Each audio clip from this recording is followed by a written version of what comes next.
What's up, investors? My name is Artem Dikarev, and in a couple of minutes you will know what is inflation. I will first give you a professional definition and then I will explain it as easy as I can with examples. And if you want to learn personal finances and investing by watching such short videos, please consider subscribing to my channel and liking this video to show the support for the young creator.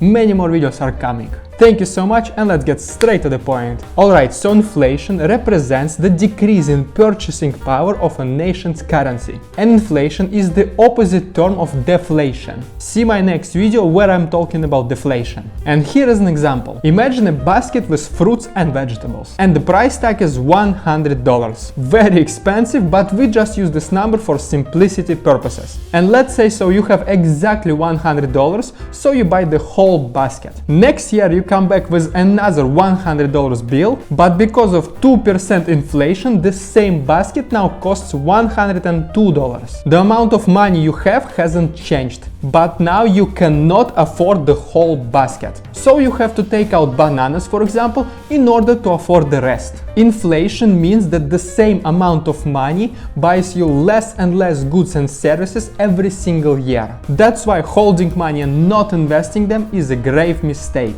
You may have $100,000 saved today, but this money will not buy you the same amounts of goods and services 20 or 30 years from now. Start investing today. But believe it or not, inflation is necessary. It promotes consumer spending, which drives up the economy. Without inflation, people will spend and invest less money. Inflation is also the reason why majority of people get small raises on their jobs every single year. You might think that now you earn more, but in fact your purchasing power stays almost the same. And if you still have any questions after watching this video, feel free to leave a comment and I'll personally reply to you. Check my other videos to see if there's anything else you want to learn about personal finances and investments. Thank you all so much for spending this couple of minutes with me. I really hope there was something new that you learned today and it was straight to the point.